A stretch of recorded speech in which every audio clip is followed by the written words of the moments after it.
Perkenalkan, nama saya Muhammad Raffi Akbar dari kelas 11-2, nomor absen 24. Di sini saya akan menjelaskan awal mula Jepang restorasi Meiji sampai ke perlawanan Indonesia terhadap Jepang. Jepang itu awalnya tidak langsung eh, mengadakan restorasi Meiji, tapi awalnya Jepang itu menjalankan politik isolasi selama 200 tahun, ya. Yaitu politik isolasi itu adalah Sakoku. Politik isolasi ini melarang rakyat Jepang untuk untuk keluar dari negaranya. Ya, jikalau ketahuan kalau rakyat Jepang itu keluar dari negara Jepang, itu akan dikenakan hukuman mati. Politik isolasi juga melarang negara luar untuk masuk ke dalam negara Jepang kecuali dengan tujuan tertentu seperti berdagang. Contohnya negara Portugis, ya. Politik isolasi ini diakhiri karena Matthew Perry itu datang ke negara Jepang, ke perairan Jepang, membawa kapal hitam, lalu menembakkan tembakan peringatan ke Jepang. Jepang pun merasa terancam, lalu melakukan perjanjian Kanagawa, yang dimana berisi bahwa Jepang itu harus membuka negaranya untuk bisa digunakan oleh negara lain sebagai jalur perdagangan internasional. Restorasi Meiji ini tidak berlangsung secara damai, tetapi juga ada konflik yang terjadi di dalam negara Jepang. Yaitu contohnya pada Perang Boshin. Perang Boshin ini melibatkan Keshogunan Tokugawa, yaitu bagian kontra dari restorasi Meiji. Lalu ada juga Kaisar Meiji, yang dimana dia pro dengan restorasi Meiji. Singkat cerita, Keshogunan Tokugawa ini kalah, yang dimana membuat Kaisar Meiji bisa yang dimana restorasi Meiji bisa dijalankan dengan damai. Nah, selanjutnya negara Jepang itu selama restorasi Meiji ini, negara Jepang itu belajar banyak dari negara-negara Barat yang akhirnya meningkatkan bidang-bidang industri, bidang militer, bidang perdagangan, bidang pendidikan, dan bidang sosial dan bidang hukum itu meningkat. Nah, Jepang itu pada bidang industri itu membangun pabrik senjata, pabrik kapal, dan pabrik besi, yang dimana akan berguna untuk digunakan Jepang pada imperialisme Jepang, yaitu penjajahan Jepang ke negara lain atau penguasaan atau mencari sumber daya alam lainnya. Jadi ini tuh sangat mendukung ekspedisi mereka. Lalu selanjutnya ada pada bidang perdagangan, yaitu dimana pelabuhan Jepang ini diperbaiki atau ditingkatkan lagi agar banyak negara yang bisa datang ke Jepang untuk melakukan perdagangan. Selanjutnya pada bidang militer, Jepang itu melaksanakan sistem wajib militer kepada rakyat Jepangnya. Lalu selanjutnya pada bidang pendidikan, generasi muda itu wajib mengikuti pendidikan. Jadi generasi muda yang ada di Jepang itu menjadi pintar, lalu bisa menjadi sumber daya manusia yang berguna bagi Jepang. Lalu pada bidang sosial, ini Jepang itu menghapus sistem strata sosial. Jadi tujuan restorasi Meiji ini untuk menghilangkan feodalisme, yang dimana daimyo itu hanya memegang kekuasaan secara penuh. Lalu selanjutnya pada bidang hukum, Jepang ini menerapkan sistem hukum dan konstitusi yang berasal dari negara Jerman.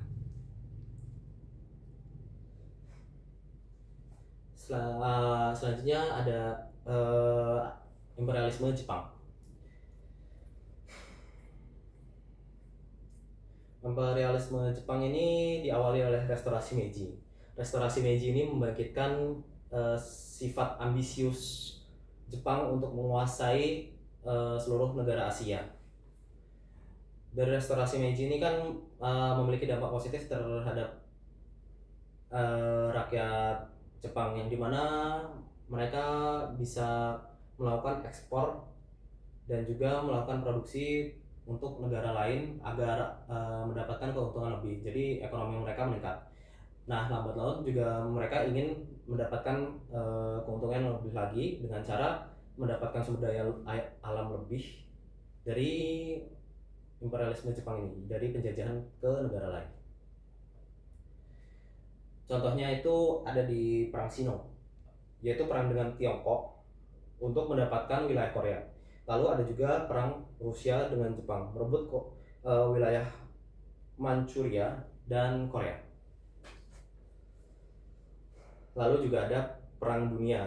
Jepang ingin minyak bumi dan karet dan melakukan ekspansi sampai ke Indonesia. Nah, sampai ekspansi ke Indonesia ini Jepang melakukan penjajahannya, yaitu yang memiliki dampak yang sangat buruk terhadap rakyat Indonesia. Dampak-dampaknya itu bisa dilihat daripada bidang politik, yaitu organisasi Indonesia itu banyak yang dihilangkan lalu diganti dengan organisasi bentukan Jepang. Contohnya seperti organisasi Putra dan 3A. Lalu Jepang juga mendorong penggunaan bahasa Indonesia ke rakyat Bumi Putra, rakyat Indonesia. Lalu Jepang juga bekerja sama dengan tokoh-tokoh nasionalis yang fungsinya untuk meningkatkan kepercayaan rakyat Indonesia terhadap Jepang, bahwa Jepang itu adalah penyelamat. Lalu juga membentuk organisasi Putra yang tadi saya sebutkan untuk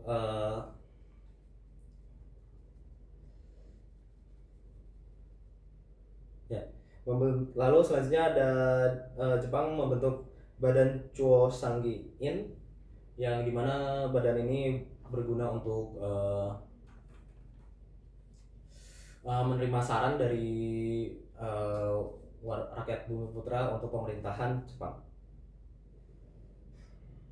Selanjutnya dampak penjajahan Jepang ke Indonesia pada bidang ekonomi itu, Jepang itu menyita perkebunan yang ada di Indonesia yang akhirnya digunakan untuk bidang industri.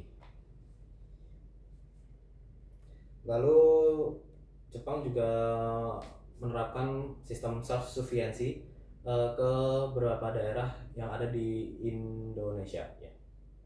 Jadi self-sufficiency ini artinya daerah-daerah itu menyediakan bahan-bahannya sendiri, jadi kayak mandiri di setiap daerah. Ini tuh bisa menimbulkan perbedaan terhadap daerah. Jadi kalau misalnya turun banget satu daerah, ya itu turun banget. Kalau misalnya sejahtera banget, ya sejahtera banget daerah lainnya. Lalu ada juga pada bidang ekonomi itu setoran wajib bahan pangan dan barang yang jumlahnya sangat banyak. Hal ini disebabkan oleh tuntutan perang Jepang. Ya. Lalu selanjutnya pada bidang sosial. Pada bidang sosial, Jepang ini mengeksploitasi rakyat Indonesia melalui Romusha.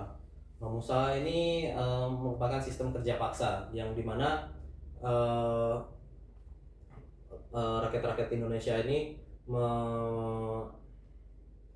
melakukan kerja rodi yang dimana tanpa diberi upah dan juga diberi makan, yang membuat banyak rakyat Indonesia yang sengsara pada saat Romusha ini. Selanjutnya ada juga eksploitasi selanjutnya Jugun Yanfu. Jugun Yanfu ini awalnya di Jepang mengiming-imingi perempuan di Indonesia itu bahwa mereka bisa menjadi perawat, bisa menjadi guru, bisa mendapatkan pendidikan luar negeri. Tapi ujung-ujungnya pada Jugun Yanfu ini Jepang itu malah melecehkan atau membuat wanita-wanita ini menjadi pelacur. Lalu selanjutnya pendidikan di Indonesia ini turun. Jadi kayak pendidikan Indonesia ini semakin jelek, yang membuat rakyat-rakyat Indonesia semakin bodoh. Selanjutnya pada bidang budaya. Pada bidang budaya ini ada Seikirei. Seikirei itu merupakan budaya yang dimana rakyat Indonesia diwajibkan untuk menunduk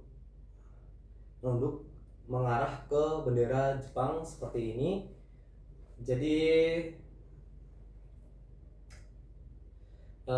saya kira ini menimbulkan konflik pada rakyat Sukamanah, karena saya kira ini merupakan pemujaan terhadap Dewa Matahari. Lalu selanjutnya ada juga pada bidang budaya, Jepang itu membangun pusat kebudayaan Keimin Bunkei Shidoso. Di Keimin Bunkei Shidoso ini rakyat Indonesia, seniman Indonesia itu diatur oleh Jepang karya seninya agar tidak membuat nama buruk Jepang, namanya Jepang itu buruk.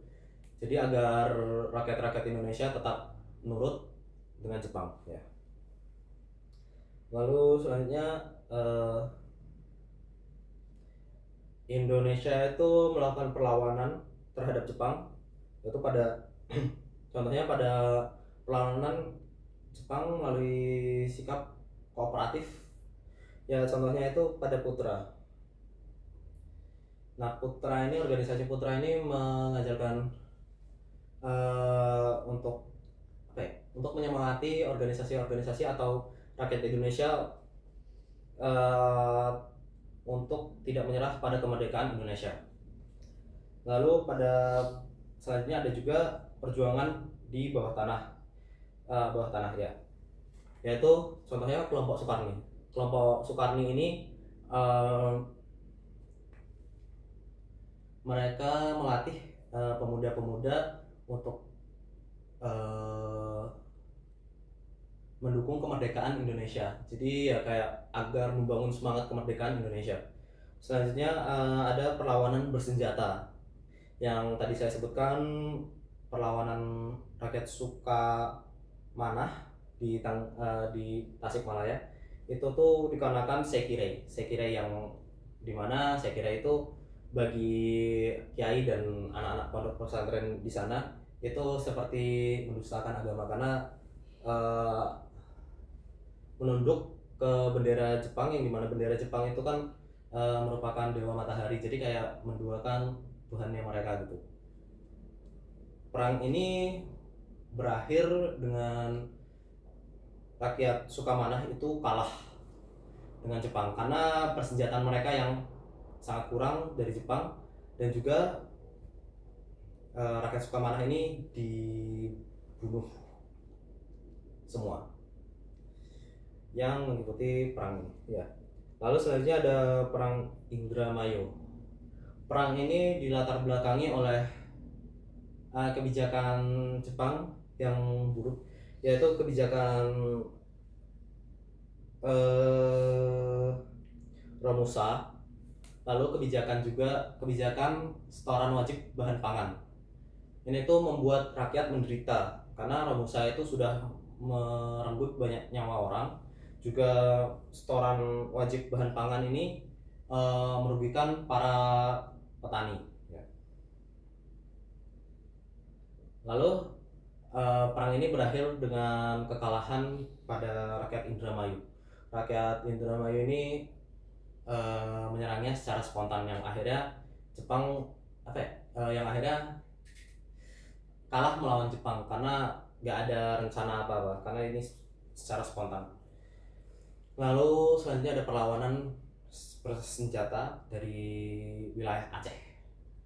Dari wilayah Aceh ini disebabkan oleh Romusa, lalu juga disebabkan oleh eh, sistem yang tadi setoran wajib bahan pangan, dan juga di apa ya, alasan yang lebih kuatnya lagi karena eh, Jepang ini berbuat eh, seperti melecehkan nilai-nilai ajaran Islam, yang dimana membuat rakyat Aceh kesal, lalu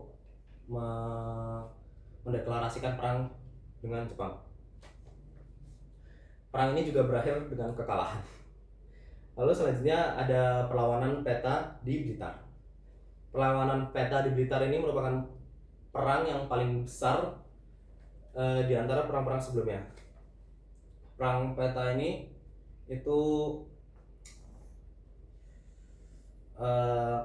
dikarenakan adanya kebijakan Romusa, lalu kebijakan Heiho, yang dimana Heiho secara paksa, Heiho ini merupakan sistem militer di Jepang, wajib militer di Jepang terhadap rakyat Indonesia. Lalu peta ini juga kesal dengan setoran wajib bahan pangan juga. Jadi peta ini mendeklarasikan perang terhadap Jepang itu dikarenakan Jepang itu berbuat semena-mena dengan kebijakannya mereka. Jadi rakyat Indonesia merasa tersiksa, akhirnya peta ingin melawan. Tapi perang ini meskipun merupakan perang yang besar, perang ini tetap berakhir dengan kekalahan, yang dimana berakhir dengan pemimpin perang ini itu diculik atau dihilangkan, jadi hilang tanpa jejak. Sekian dari saya pamit undur diri. Terima kasih.